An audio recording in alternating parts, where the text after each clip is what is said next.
Kamusta na ba si Marcos Jr. sa ASEAN? Ang sagot, nagmukha siyang kawawa. Well, ngayon po na nagbukas ang ASEAN, anong pinakita nilang larawan? Ang larawan po ni Tatay Digong. Parang nangaasar yung mga leaders ng ASEAN, no? Na bagamat alam namin na bago ng presidente ng Pilipinas, parang kinikilala pa rin namin yung pagiging leader ni Tatay Digong.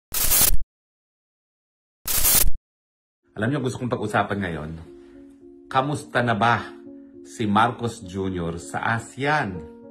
Ang sagot, nagmukha siyang kawawa. Bakit po, no? Well, alam niyo itong ASEAN nito, alam niyo naman na taon-taon naman ginagawa yan, no? At noong panahon ni Tatay Digong, tayo po ay 2017 o 2018, hindi ko na maalala kung anong taon exactly yun, tayo po ay naging host dyan, no? Ginanap sa Pilipinas yung ASEAN. Well, ngayon po na nagbukas ang ASEAN, anong pinakita nilang larawan? Ang larawan po ni Tatay Digong nung ASEAN na naganap sa Pilipinas. Parang nangaasar yung mga leaders ng ASEAN, no? Na bagamat alam namin na bago ng presidente ng Pilipinas, parang kinikilala pa rin namin yung pagiging leader ni Tatay Digong. Hindi lang sa Pilipinas, kung hindi nung naging chairman ng ASEAN ng Pilipinas nung termino ni Tatay Digong.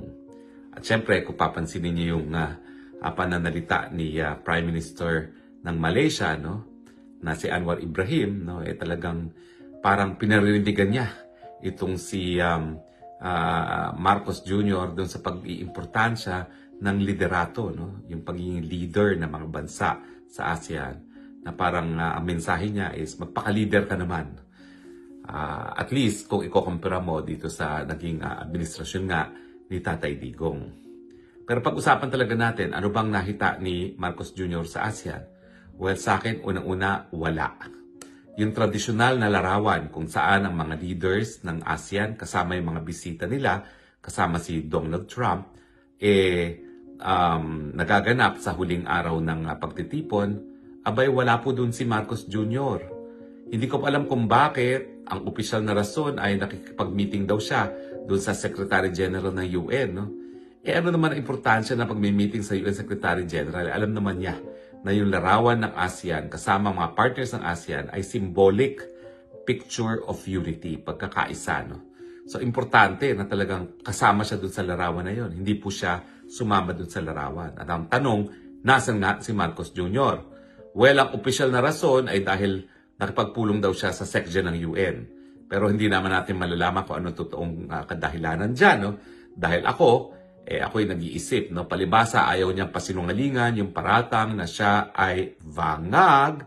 Baka naman meron siyang ibang ginagawa habang nagpo-post ang mga ASEAN leaders dyan sa pagpupulong na naganap sa Malaysia, kung hindi ako nagkakamali. No? Anyway, so nasaan siya nung group picture? Pangalawa, abay,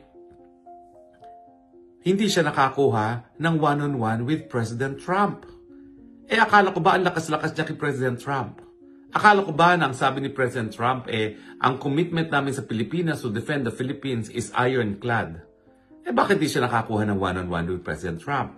In fact, meron lang silang pinakitang footage na parang pinansin siya ni Trump. Pero by and large, wala tayong nakitang video, wala tayong nakitang larawan na nag-uusap talaga si Bangag Marcos Jr. at si Donald Trump. So ano nangyari?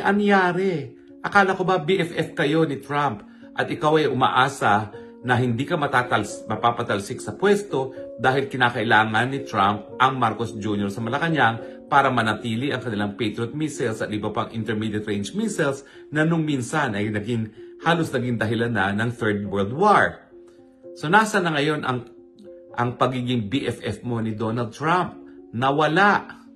Ang masama pa rito, hindi na nga siya hinirap ni Trump. Ito naman si Marcos Jr. nakipag-meeting pa sa isang assistant secretary ng Department of State.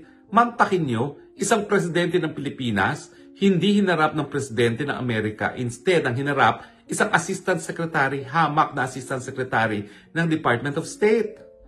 Kung ako siya, kung ayaw makipag-usap sa akin ng presidente ng Amerika, di wag, pero hindi ako makikipag-usap sa isang assistant secretary. Kasi sa protocol, ang nag-uusap lamang ay yung magkaparehong rangko.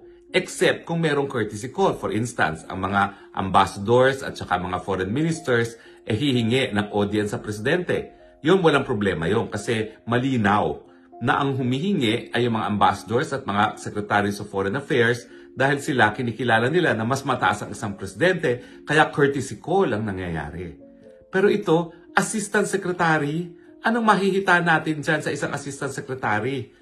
Bakit kinailangan pang makipag-meeting kung ang assistant secretary lang naman ang haharapin?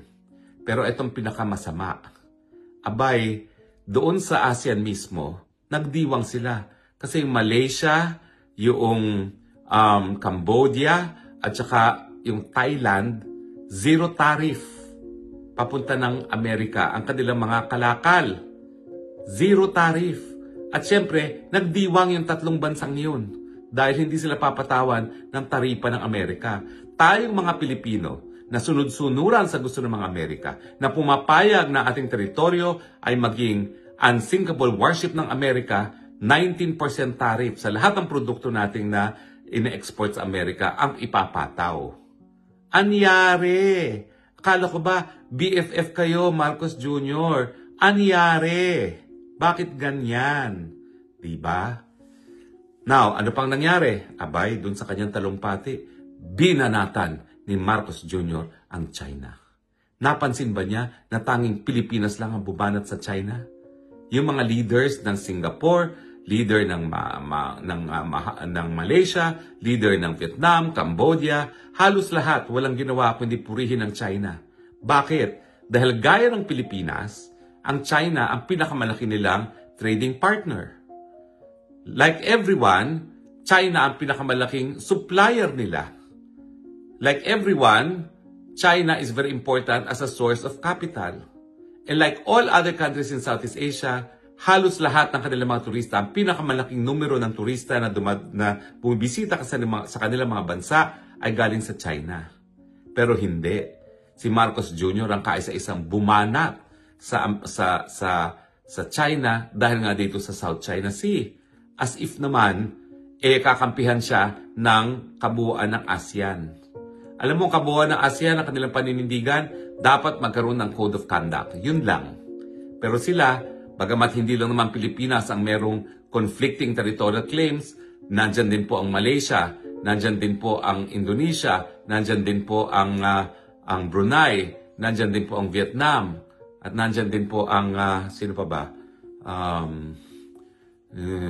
Malaysia, no? Meron din sila.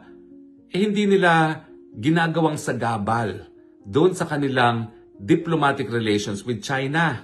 At patuloy sila na nakikipagkaibigan dahil numero 1 ang mga Chino pagdating sa turista na bumibisita sa mga bansa at numero 1 pa rin pagdating sa mga kapital na pinapasok sa mga bansa sa ating sa loob ng ASEAN.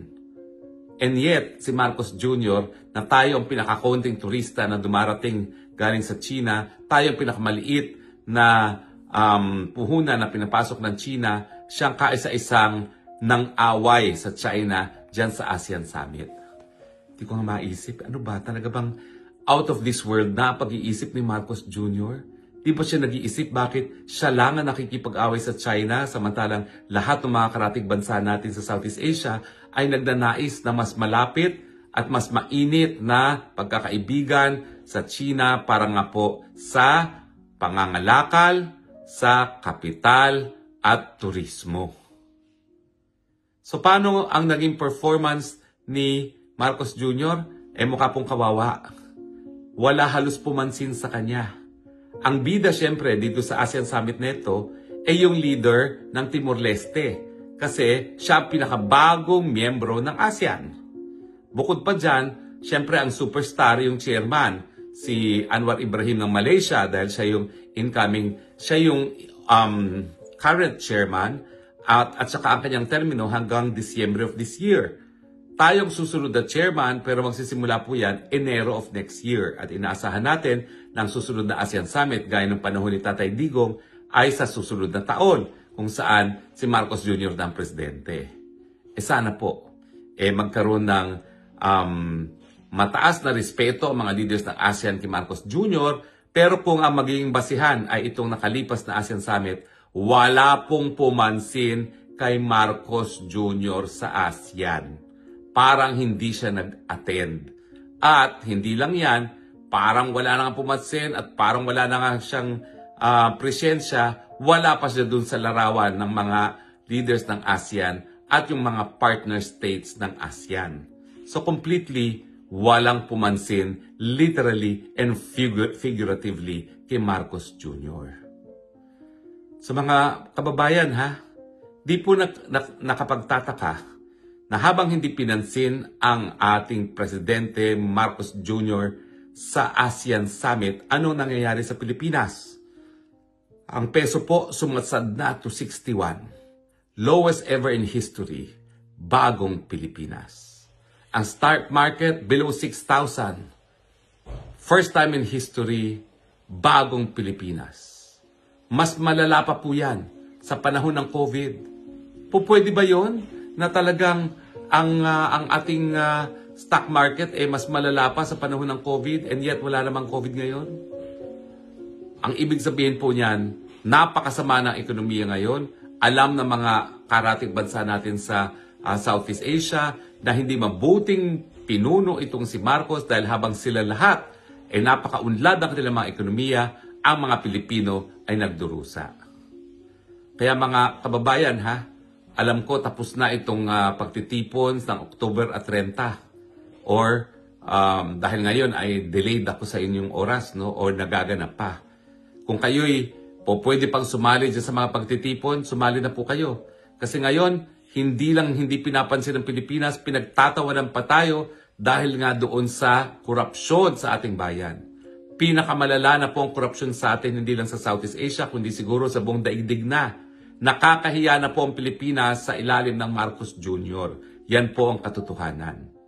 So kung hindi pa po kayo sumasapi sa mga pagtitipon ngayon dyan sa October 30, ngayong araw dyan sa ating bayan sa Pilipinas, sumali na po kayo. 31 pala po yung pagtitipon ng Oktubre at November 30. So, hinihikayat po kayo, sumali na kayo sa mga pagtitipon ng 31 na Oktubre at saka 30 ng Nobyembre. Ang ating mensahe, nakakahiya na ang Pilipinas dahil sa korupsyon, itigil na natin yung korupsyon na yan. Nakakahiya na ang Pilipinas dahil sa kawalan ng liderato ni Marcos Jr., palitan na. Nandiyan naman po ang Vice President natin si Inday Sara Duterte. Hindi lang po siya power hungry. Kaya hindi siya nananawagan sa pagbibitiw ni Marcos Jr. dahil ayaw rin niyang makinabang sa ganyang panawagan. Dahil pag siya nanawagan na ganyan, parang linuklok na niya ang sarili niya sa pagiging presidente. Hindi po kasalanan ni Inday Sara Duterte na iniiwasan niya na siya'y magmukhang power hungry. Pero ang katotohanan, kinakailangan na po tayo magpalit. Dahil tignan niyo po ang ekonomiya, the worst are all happening now. The worst performance of the stock market, the worst performance of the peso. Pareho po yung barometer. Sukatan po yan ng sigla na ekonomiya. Kung pinakamalala na po ang bagsak ng piso at ng stock market, yan po ang pinakamalalang bagsak ng kabuhayan sa Pilipinas. Gumising na kayo. Matindi na ang problema sa pagkagutom. Ngayon ang pagkagutom kasama na ng pangunahing problema ng sambayan ng Pilipino, ang walang tigil na pagtaas sa presyo ng bilihin, ang kawalan ng trabaho, mababang sweldo, at ngayon po ang pagkagutom at kawalan na ng pag-asa ng ating mga kababayan.